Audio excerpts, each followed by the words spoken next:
কখনো স্রষ্টার লেভেলে পৌঁছানো যাবে না।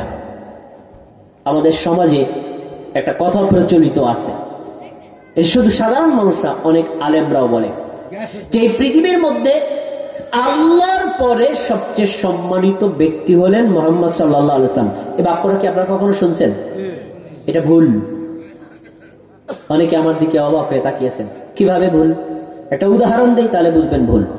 ধরেন আমি হলাম শিক্ষক আর আমার ক্লাসের ছাত্র হলো 100। এখন একজন লোক এসে বলছে যে এই 100 ছাত্র আর একজন মোট 101 জন না, এই 101 জনের মধ্যে শিক্ষকের মেধা সবচেয়ে বেশি। তখন আপনি হাসবেন, তাই না? শিক্ষক আর ছাত্র দুইটা লেভেলই তো আলাদা, তা আপনি কেন আবার ছাত্রের সাথে শিক্ষকের তুলনা করছেন? আপনি বলতে পারেন 100 জন ছাত্রের মধ্যে ওর মেধা ভালো, শিক্ষকের মেধা তো ভালোই থাকবে, শিক্ষকের ছাত্রের সাথে তুলনা করছেন কেন? তার মানে এটা আসলে তুলনার লেভেলটাই আলাদা। তার মানে আল্লাহ হলেন স্রষ্টা, আমরা হলাম সৃষ্টি।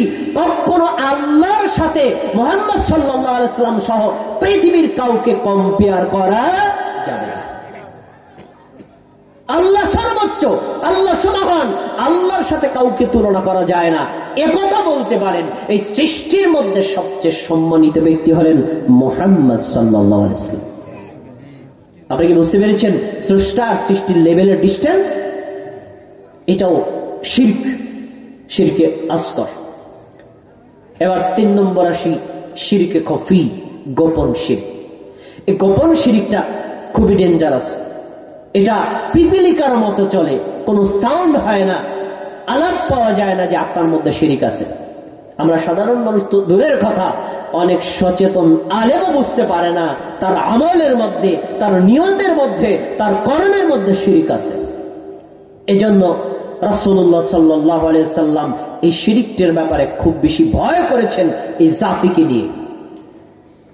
আবু সাঈদ খুদরি রাদিয়াল্লাহু তাআলা আনহু বলেন, সুনান ইবনে মাজাহ হাদিস নাম্বার 4304 4204, আবু সাঈদ খুদরি রাদিয়াল্লাহু তাআলা আনহু বলেন, আমরা সাহাবায়ে কেরাম পরস্পর দাজ্জালের ফিতনা নিয়ে আলোচনা করছিলাম। দাজ্জাল যদি আসে আমরা ঈমান টিকে রাখতে পারবো কিনা, দাজ্জাল যদি আসে আমাদের ঈমান আমলের হালাত কি হবে, দাজ্জাল যদি আসে আমাদের নবী যে বর্ণনা করেছেন তাহলে আমাদের পরিস্থিতি কি হবে, এই নিয়ে আমরা পর্যালোচনা করছিলাম। তখনই রাসূলুল্লাহ সাল্লাল্লাহু আলাইহি ওয়াসাল্লাম তার পক্ষ থেকে আমাদের নিকটে বেরিয়ে আসলেন। ফাকালা, এসে বললেন, আলা উখবিরুকুম বিমা হুয়া আখাফু আলাইকুম ইনদি মিনাল মাসিহিদ দাজ্জাল। সাহাবায়ে কেরাম, তোমরা যে দাজ্জালকে নিয়ে বেশি ভয় পাও, আমি কি তোমাদেরকে এমন একটা বিষয় সংবাদ দিব না যা দাজ্জালের চাইতো আমি তোমাদের নিয়ে বেশি ভয় করি? দাজ্জাল যতটা ভয়ঙ্কর তার চাইতে বেশি ভয়ঙ্কর আমি মনে করি, সেটা কি তোমাদেরকে বলবো না?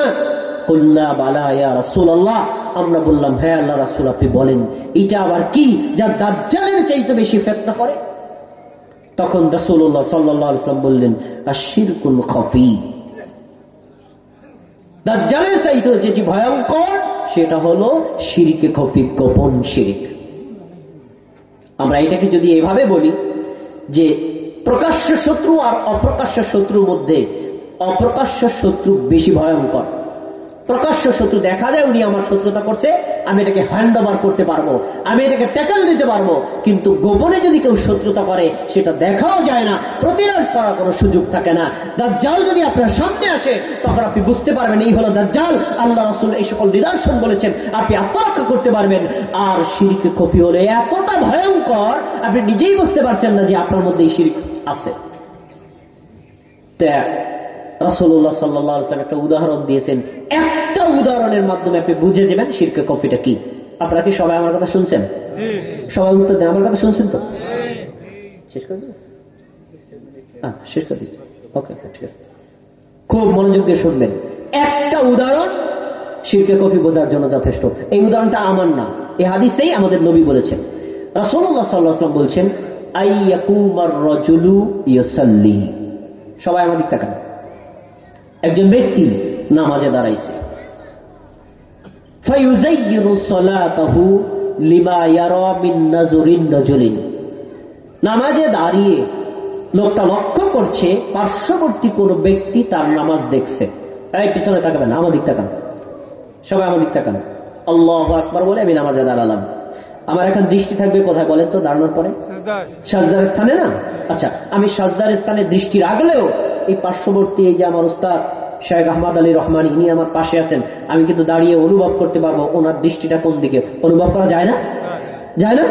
আচ্ছা, মনে করেন আমি নামাজে দাঁড়াইলাম, তো উস্তাদ আমার দিকে তাকিয়ে আছেন। যতক্ষণ আমার দিকে তাকিয়ে আছেন আমি নামাজটা খুব বিনয়ের সাথে সন্তোষিষ্ট ভাবে সুন্দর করে আদায় করছি। কিছুক্ষণ পর উস্তাদের দৃষ্টি অন্যদিকে, এবার আমি নামাজটা তাড়াহুড়া করে পড়ছি। সবাই আমার কথা শুনছেন তো? বলেন তো, প্রথম যে নামাজটা সুন্দর করেছি কার জন্য? সবাই বুঝে নেয় আমার কথা? উস্তাদের জন্য। আর পরে যে নামাজটা তাড়াহুড়া করেছি এই অংশটা আল্লাহর জন্য। ইবাদত কয় ভাগে ভাগ হয়েছে?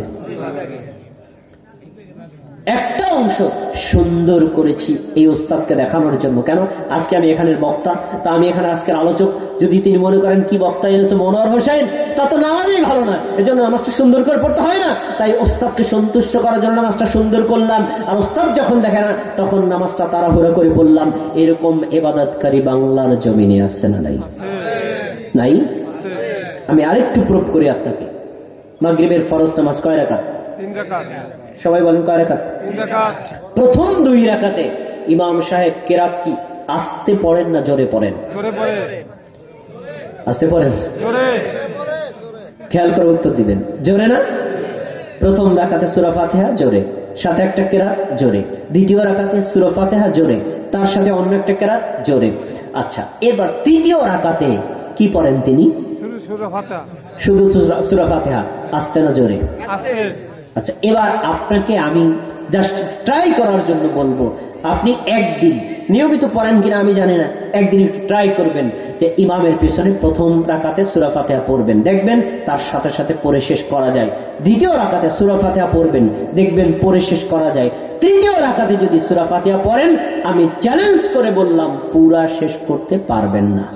আছে, বহুত আছে। আমি ট্রাই করেছি, আমি ইয়্যাকা না'বুদু ওয়া ইয়্যাকা নাস্তাইন পর্যন্ত যেতে পেরেছি, তবে খুব ইমাম কম পেয়েছি ইহদিনাস সিরাতাল মুস্তাকিম পড়তে পারা। পরে তো আর পড়াই যায় না। একটু খেয়াল করেন, খুব মনোযোগ দিয়ে বোঝার জিনিস।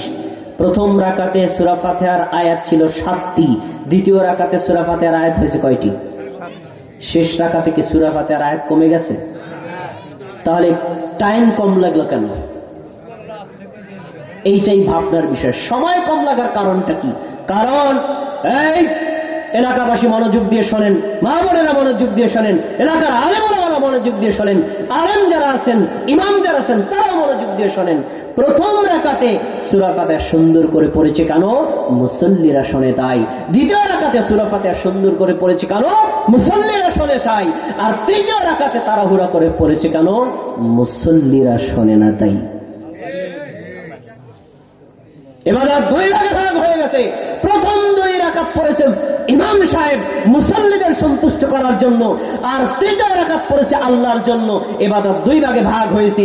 এটাকে বলা হয় রিয়া, এটাকে বলা হয় সুমা। যে ইবাদতের মধ্যে রিয়া সুমা আছে এর নামে হলো গোপন শিরক। গোপন শিরক যুক্ত আমল আল্লাহর দরবারে কখনো কবুল হবে না। জি, আলোচনা শেষ করে দিচ্ছি। এবার বলুন, আমরা কি গোপন শিরক করব না ছাড়ব? আল্লাহ রাব্বুল আলামিন আমাদের সবাইকে এই 3 প্রকার শিরক থেকে নিজেকে বাঁচিয়ে রাখার তৌফিক দান করুন। আসসালামু আলাইকুম ওয়া রাহমাতুল্লাহ।